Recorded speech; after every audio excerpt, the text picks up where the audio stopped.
Hello and welcome to another episode of In Kap We Trust. Definitely almost called it TJ's one of us if you didn't just see that. In Kap We Trust here at the Always Next Year Podcast Studios. I'm the host of this segment, Shane. I'm joined with Rob and Steve. Fellas, how we doing? Been better after being down at that terrible Phillies game last night. Grateful that I was instead repairing a roof. Good call on your part. Yeah, it was. And I got fed by a guy who's an incredible cook. So that really helped. Maybe I'll celebrate that at the end. I'll roll with that. Steve? I'm alright. I was off today. So I've been to a bar, so here I am. Day drinking on his days off. With a 6-pack of beer. Yeah. Which, this will be a better segment as a result. Of course. But, Good old sour monkey. So, there you go. So, Cesar Hernandez. We're going to just start off with this. So the Philadelphia Phillies, they ended their 17 games stretch in 17 days. And they were good, then they were terrible, and then the Marlins happened, and we were all grateful. And then the Tigers, Rob, you already discussed. Terrible. Happened. But some of the things that happened, amongst this stretch that are most concerning is for me right now is Cesar Hernandez. So what in the world is going on with Cesar right now? You texted us last night. Now, again, I was repairing a roof. I still have not seen what the fuck text was, dollar to the swear jar, from you, what that meant. What happened last night with Cesar? It looked like it was more miscommunication between him and Bryce fielding a pop-up towards short right field that I thought Cesar definitely should have had, and they let it fall. It was the beginning of what ended up being a 3-run inning for the Tigers that really changed the pace of the game. Second time in as many days that happened, and also recently had a ground ball go right between his legs. So defensively, he's been terrible, and he was bad last year defensively. And this is a guy who normally is a pretty good defensive second baseman. So to be, all of last year be pretty bad, and then this year starting off bad, it's kind of concerning. Yeah, I think he is nearly, I think he was 924, I want to say, fielding percentage over the last 3 years at second base. Like every year was the exact same field percentage, or 984, excuse me. And I think he went down nearly half a point there. So Cesar not looking good in the field. He's not looking comfortable whatsoever. He's not looking good on the bases. At the plate, he's iffy. He needs to bring the average up. He does. So one of the things that I had heard on 2 different shows that I listened to is the fact that they kind of attribute some of this towards the Phillies continuing to ask Cesar Hernandez. I don't know if you remember when he first started his career here. He was a string bean. He was so skinny, so small. They've asked him each year to bulk up, to add muscle. That is more difficult, I would assume. I'm fat. It's hard for me to bend over than when I was just thin.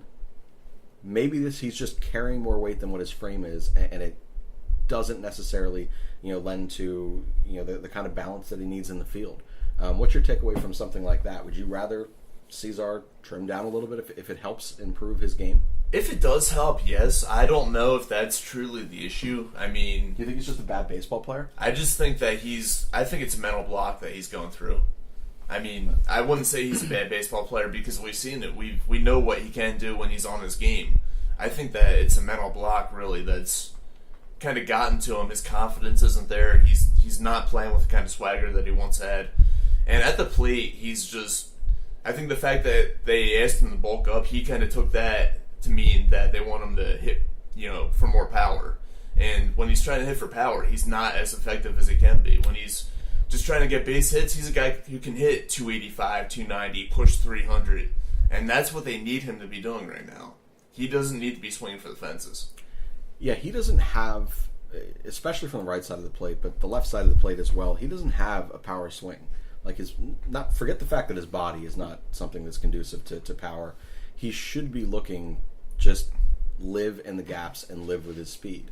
And it's concerning. You sit there and, because I think you're right, you start to see that loop and that longer swing and a bit of casting going on with his hands there. He doesn't look like the Cesar that's going to hit 294 for you, like he did in back-to-back years, or 290, whatever it was. This is a guy who is going to hit 240, 250 right now with this current swing. Strikeouts on the team right now are a bit concerning, outside of Michael freaking Franco. Yeah, and even he struck out once or twice last year. Once or twice last night, I think he struck out. Yeah. The whole team was terrible last night. Last night was not a good game. And I blame Malley for everything, but I think this is another thing that could come back to John Malley is Cesar's approach at the plate. I mean, a year and a month into John Malley's tenure, it's been a problem. He's been striking out a lot more than he normally does, and they just can't have that from him. They need him to be that contact hitter, that guy who barely ever strikes out and is always putting the ball into play. If they get that from him, this is going to be a much more effective offense. Well, we saw how the season started with him in the back of that order. He wasn't performing, but you take a look at some of the guys that were around him. Franco in the 8th spot, Odubel in there. Odubel's obviously out right now and injured. It does change the role of Cesar and the expectations of Cesar in there when you are missing guys like Segura for a little while, who then we had to, everything changed. So I do think that once the full complement of these people come back, I do think Cesar is going to kind of fall into place. My concern here, and it's not really a concern because we know how pro Kingery I am. Kingery was hitting the crap out of the baseball, playing good defense, and is obviously more part of the future for the Philadelphia Phillies than what Cesar is. The concern here is that by the time these other pieces come back, Cesar may have played so poorly that he has played himself right out of his own starting role. They may work Scotty in. Now, Scotty's going to be out for a little bit because that was a legit hamstring, going down the lines. But what do you kind of envision for the next couple weeks of Cesar, as Odubel should be back soon, Segura is back, Franco is now going to be back in that 8th spot. His offensive side should fall a little bit more into place now again for him. Defensively, I think you're right. I think he's just mentally, he's just not there right now. But considering Scotty's going to be back in a few weeks, what kind of pressure do you think that puts on Cesar? Do you think he's feeling that at all?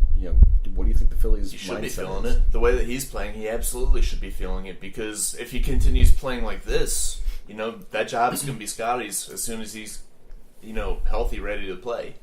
If Cesar keeps hitting at this rate, he has no business having that starting job. So absolutely, there's going to be some pressure there, and he should be feeling it.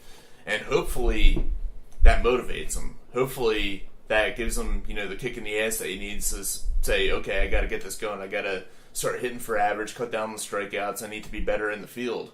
And whether or not we see that from him remains to be seen. Hopefully, we do. But I wouldn't be able to tell you right now if we are going to see that from him. It is bizarre. When you look up and down this lineup, think in spring training when the full complement of this team was there, everyone was healthy, and we knew what we were expecting to get. It's crazy to sit here and see how fragile this team, and especially this offense, has become. Segura goes down, and they go from averaging 6.5 runs a game to under 3. And then you have Odubel Herrera goes out, and pieces are moving. Franco's out of the 8th spot, moving back down to 5 or 6, and so many different changing parts. And then we see nights like last night where they muster 4 hits, against the Tigers. And this, it's so concerning when you sit there and we assumed to have had so much offensive depth up and down the starting lineup. You go ahead and look at the bench. That's just not good right now. And that lends to one of my big things with Cesar. I do think Scotty's going to come in and sooner rather than later take this job. I have long been saying that so long as Cesar is a Philadelphia Philly, I do find his most valuable position to us to be on the bench, because he can play 3-4 positions, at any time, 5 kind of if you want to push it in the outfield. And he hits from both sides of the plate. He does have speed. He's not a very good base runner, but he does have speed. Even him right now, I would be super concerned with the bench, going forward. Outside of Nick Williams, who he's hardly playing. You would expect that to change now. But Cesar Hernandez, definitely a big concern and something to watch over the next few weeks, especially as Scotty Kingery starts to make his way back to being healthy from that hamstring. The Miami Marlins series, 4 games, take 3 out of 4. We've said it before, the Marlins are exactly what we played the Marlins 2 different times after coming off of poor stretches. Our first poor stretch, where we saw a couple games lost against Washington, it was, right? I think so, yeah. I think it was Washington. And we're like, all right, thank God, let's go down to Miami. And that first series was more difficult than it ever should have been. This series, coming off of, again, another poor stretch of baseball, where we're, thank God, just get us to Miami. Like, let's get Nola a start. Let's get, and Nola pitched okay, not great. That was the only game they lost in that series. But when you take a look at that Marlins series and what you needed to see, we'll start with Nola. Again, not a great Nola start. He labored through it. But it reminded me very much so of opening day.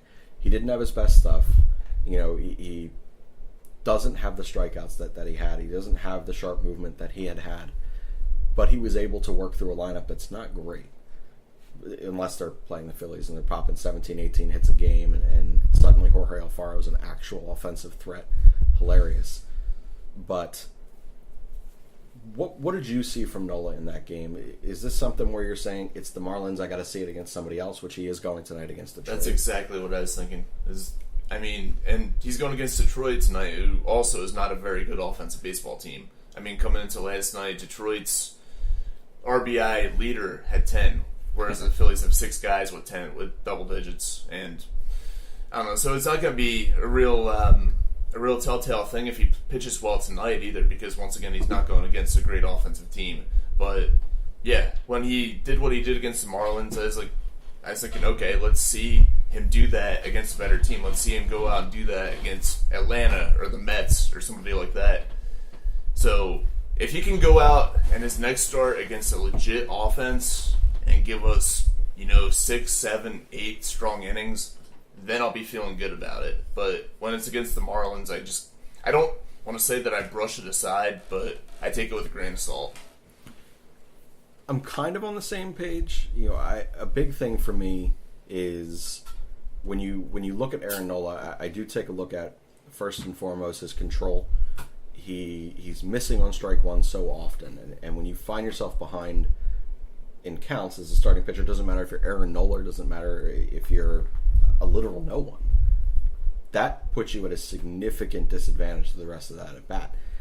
I think he went down from 65% in first pitch strikes to 41%. You're not going to win very many at bats that way. You're not going to. You have to find a way to get strike one and get yourself. That dictates the rest of those at bats. So tonight, one of the big, and again, of course, it's going to rain, it's windy, it's crap weather here again in Philadelphia, and Aaron Nola's taking the mound. It seems like every time the guy takes the mound, it's garbage weather. I do expect him, as the season turns, that as the weather improves, Aaron Nola's going to improve. But tonight against Detroit, I want to see similar results as to what I got out of the Miami Marlins start, but I want to see it with a little bit more ease and confidence, because you said he did labor. It wasn't his best stuff, and you could tell that. And this one, if he goes 7 innings or 6 2/3 as he went last time, I want to feel like this was a quality 6 2/3, and like he's out of there at 85 pitches, and he pitched well. Yeah, that's a big thing, and I'd like to see the strikeout numbers increase. I don't know what they're going to look like on a night like this. He seems to be having a little bit of issues finding the laces right now, but we'll see. Some of the other things that happened in that series is we do get Gene Segura back. Gene Segura also promptly gets hit in the face by a fastball, hitting the brim of the helmet. But again, we mentioned 6.5 runs or 6.8 runs with him in the lineup as their average, and 2.8 runs with him out of the lineup. Huge difference maker atop that lineup for us in the 2 spot. What is your takeaway from the importance of a guy like Gene Segura, which is something that the Phillies really haven't had in a very long time? A guy who's going to hit over 300 with some extra base pop ability. I love what he brings to the lineup. I love the fact that he can, he doesn't try to hit home runs every time up. He just, he puts the bat on the ball. He gets on base. A lot of his hits are bloop singles, or he gets those doubles and triples that he slaps down the first base line. He had another one of those, I believe, on Sunday that drove in a run. So the fact that he can do that, and by the way, Sunday we only had 4 hits. He had 3 of them, which is somehow we managed to get 5 runs out of it. But the fact that he can hit for a high average and be that guy who works a good at bat, gets on base, and sets the table for the rest of the lineup. If we can ever get the rest of the lineup going, that's going to be so important for this team going forward. I agree. It takes the pressure off of it takes the pressure off of Bryce for one, who is having a super, super strange season. We're going to get to that point shortly.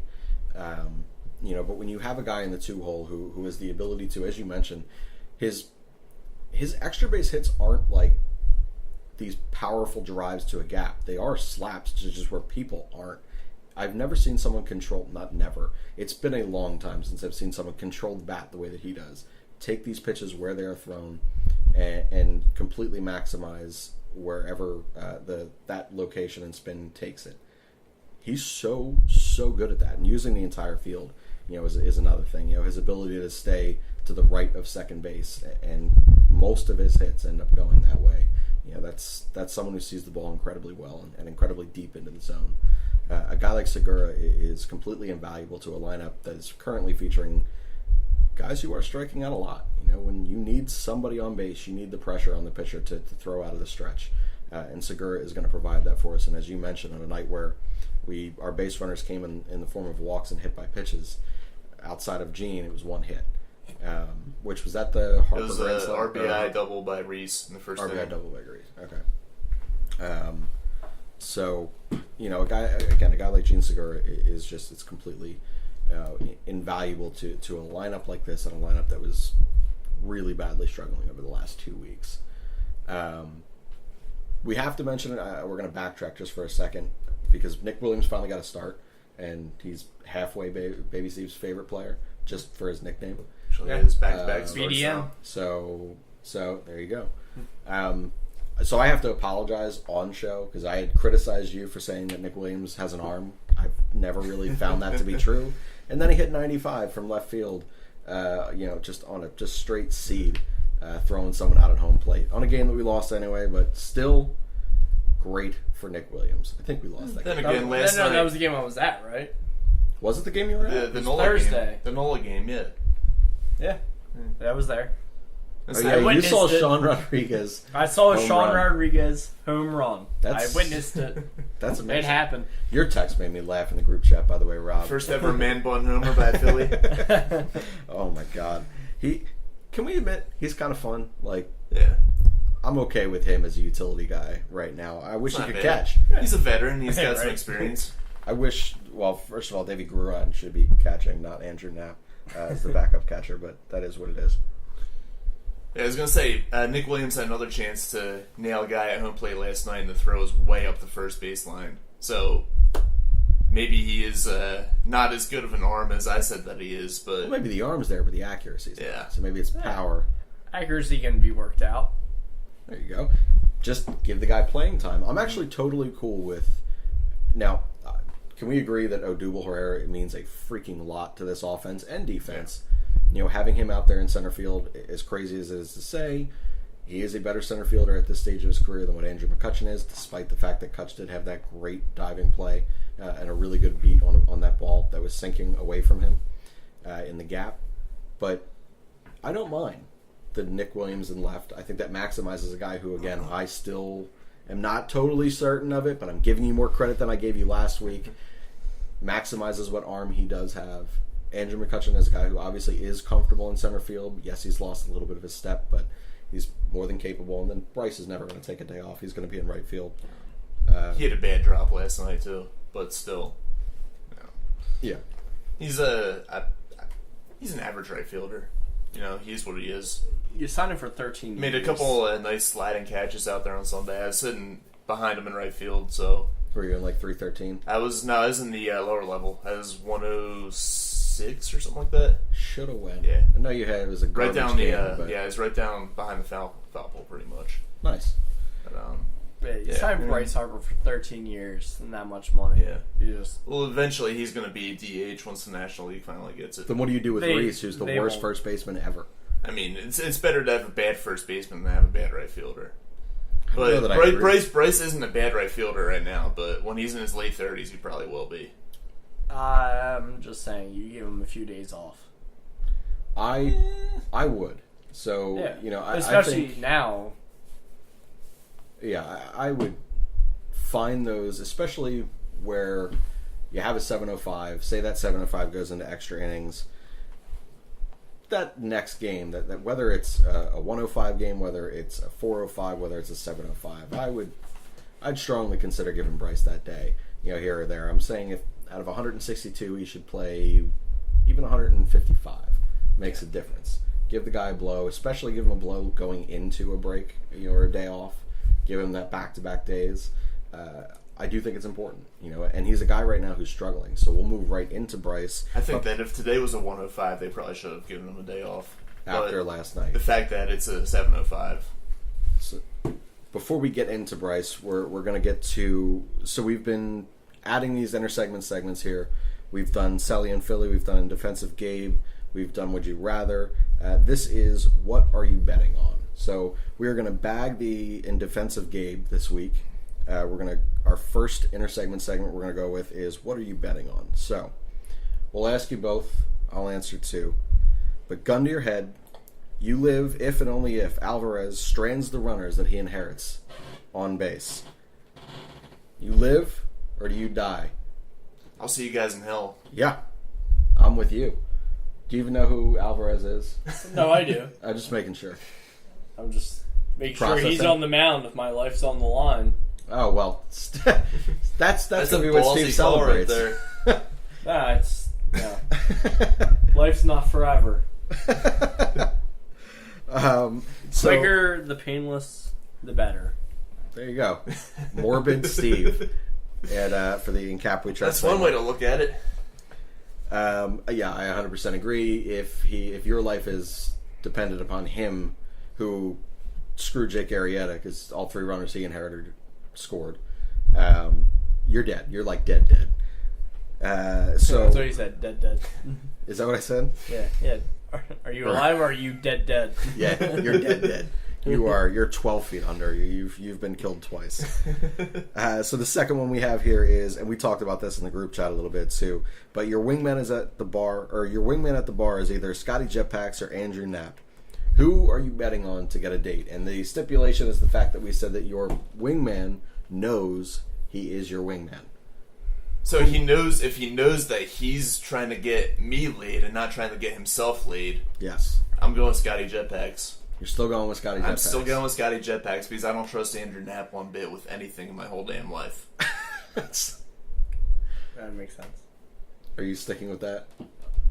In a different way, I'm going with Scott Kingery because he's going to get that overly attractive female. And you're going to get the Yellow Good Friend. And hopefully, yes. Well, that's what I'm thinking as well. Scotty Jetpacks is going to get like 15 women. It's true. And out of the 15, one of them will maybe stray over to me. There you go. That's when you're playing your odds, Math. you know.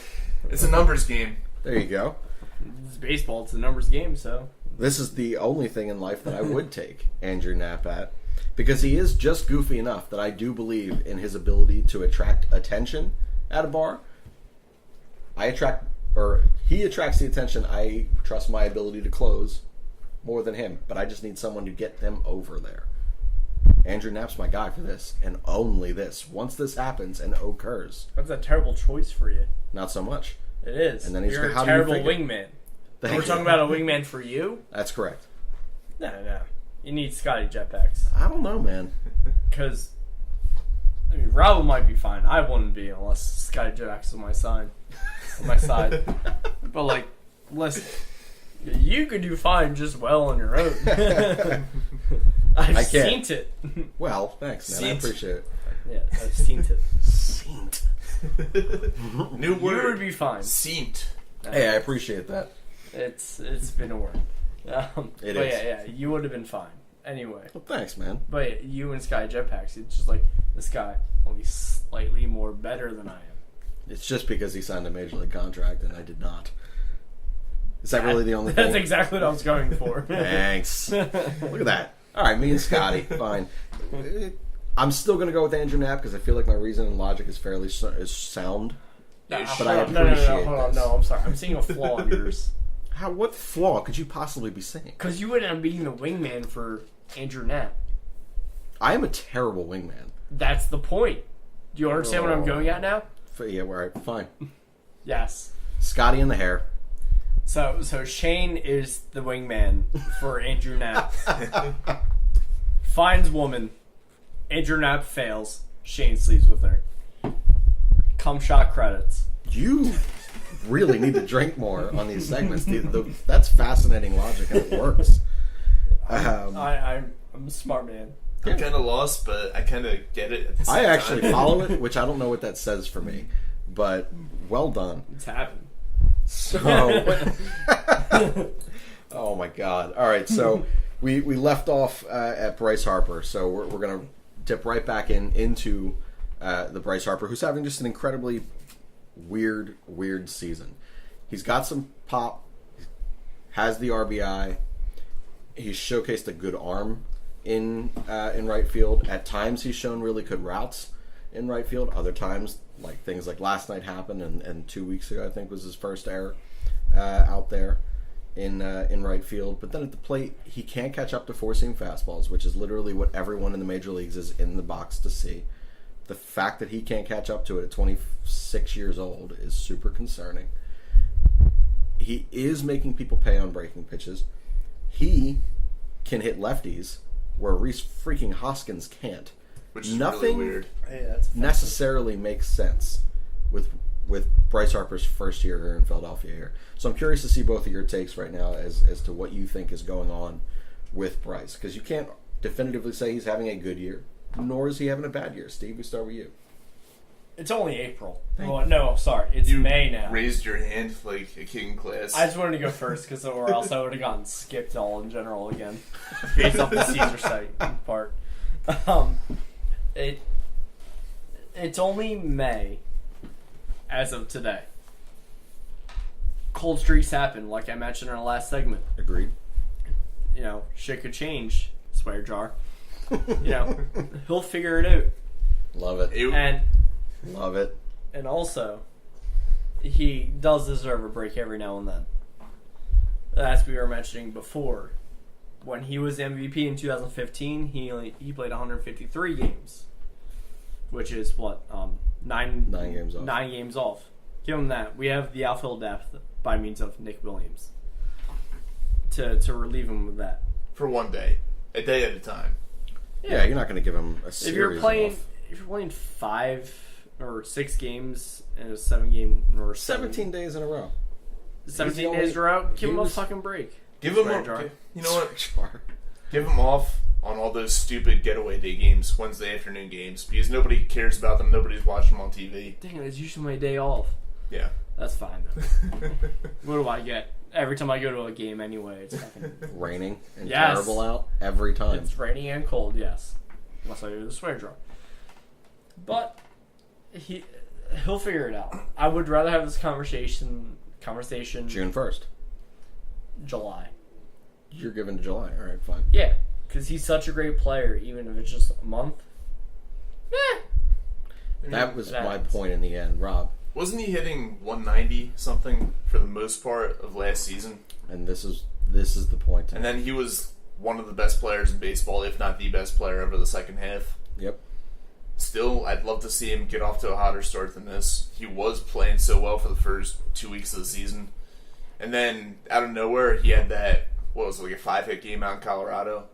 And aside from that, he's been kind of trash over the past I think he's 2 only weeks. had 4 hits outside of that game. Yeah, and it's mildly concerning. I'm not going to go jumping off a bridge right now over it, but I'm with your June 1st deadline.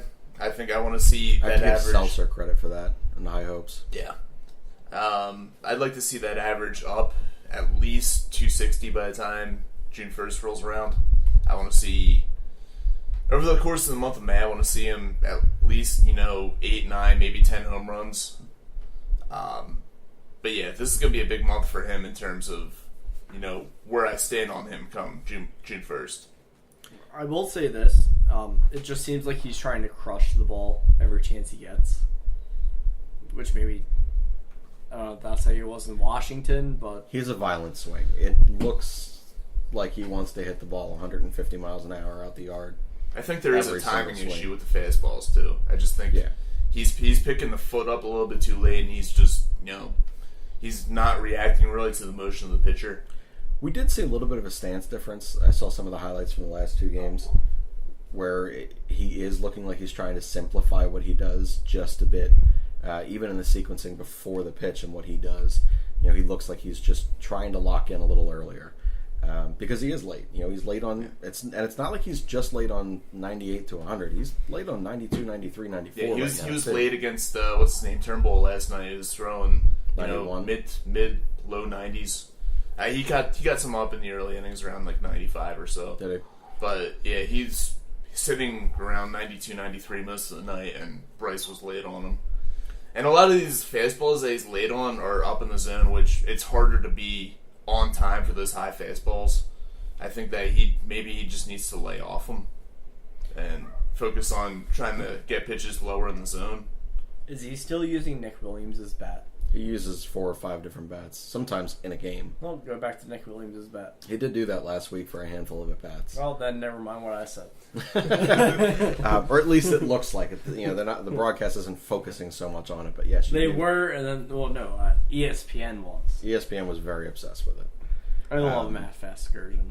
So, But I think the biggest thing, and I think you both hit it, is the fact that it is still early. We are first day into May right now.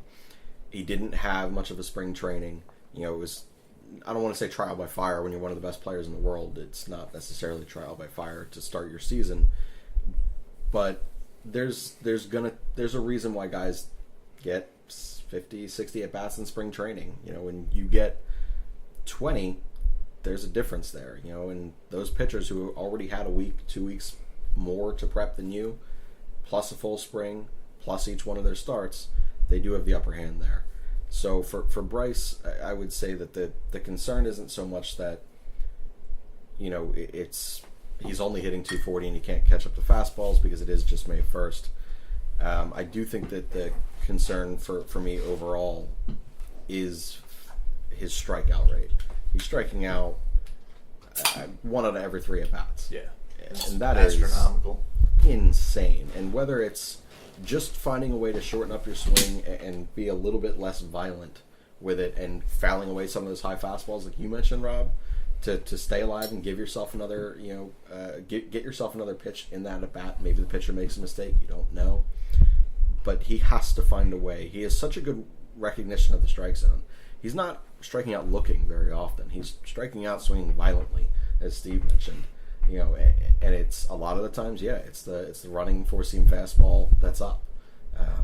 He's not really missing very many off-speed pitches. So I would just be gearing up and making some of the subtle changes that he's making so far as it is. I think there also needs to be a change in his approach at the plate.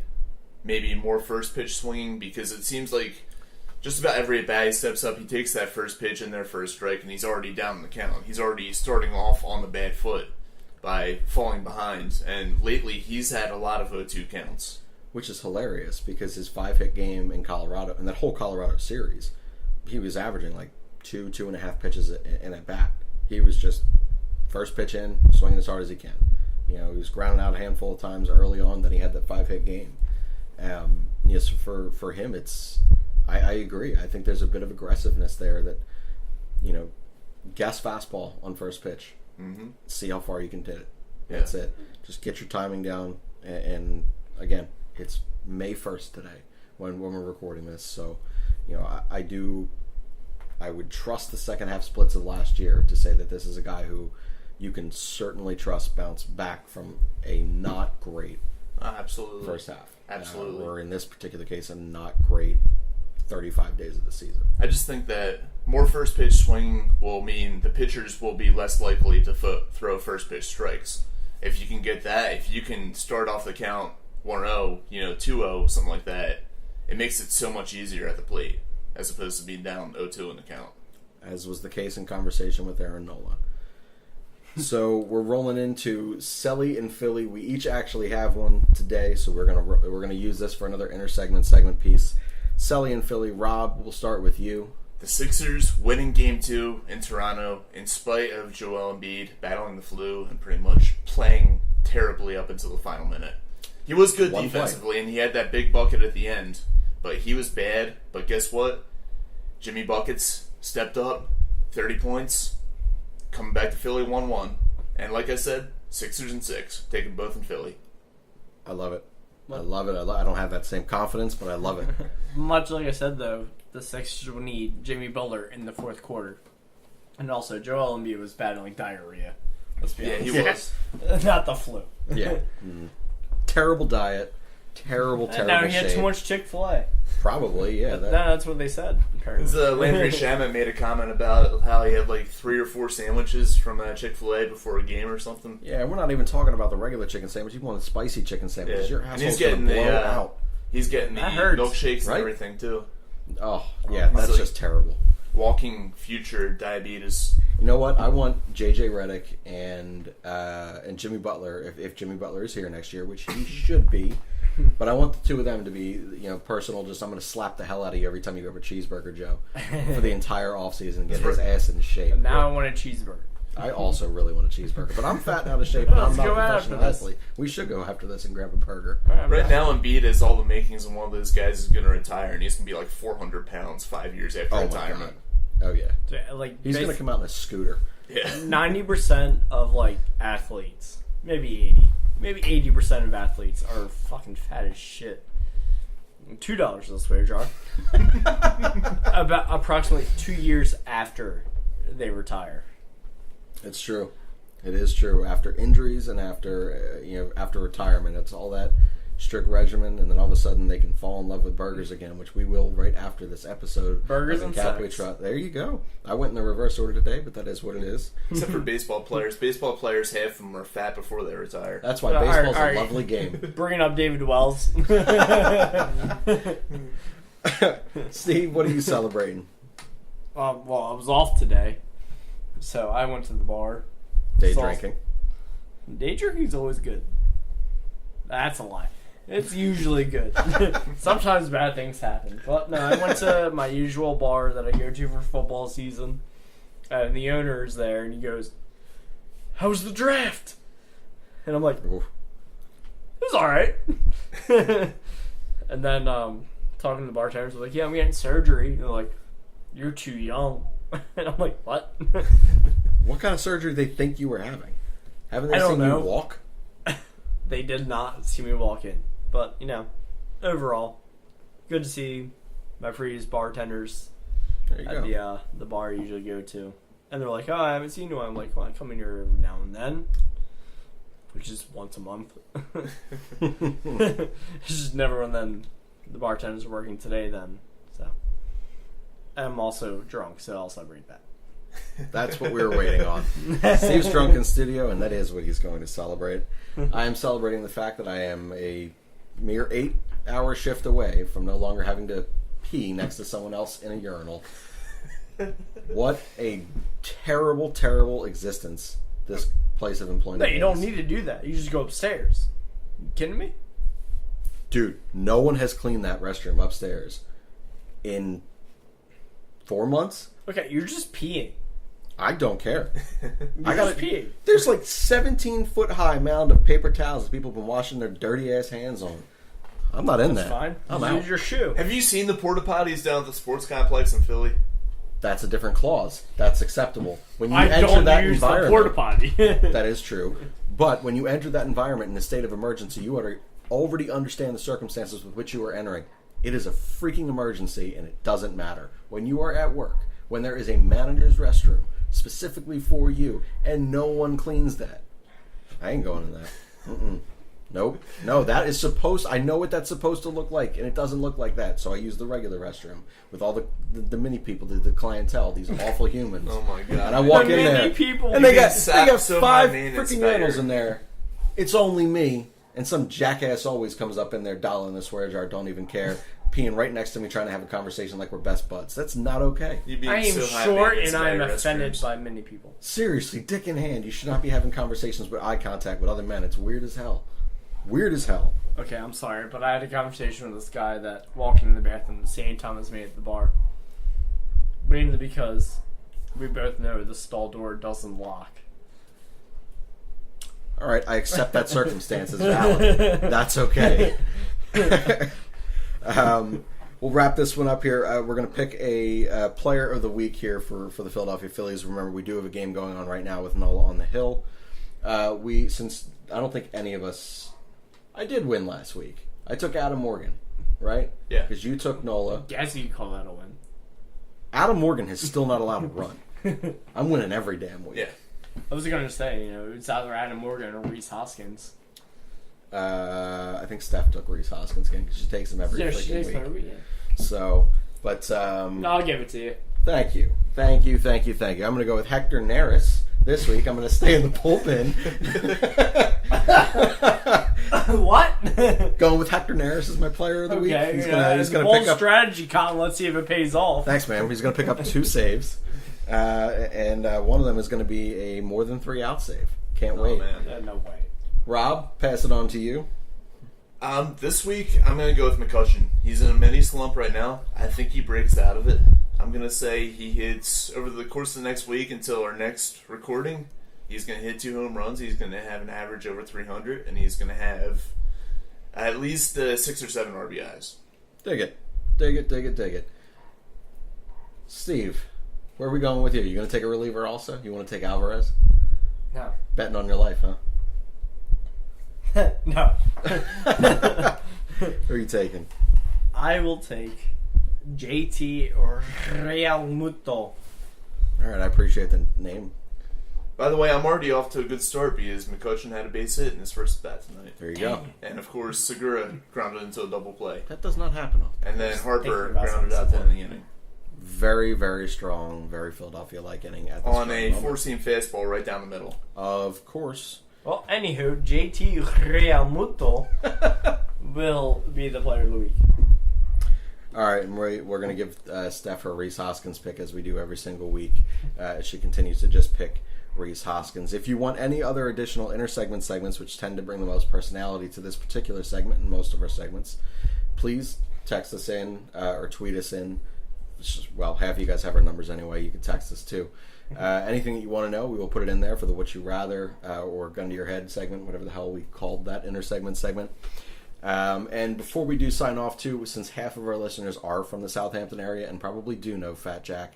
Fat Jack passed away this morning at 11:15, so he would not want anyone to take a moment of silence, so just go drink something for him. That's why Steve is drunk today. Who's Fat Jack? Fat Jack is the uncle that has been in the hospital all week, why we were not in studio for half of the week.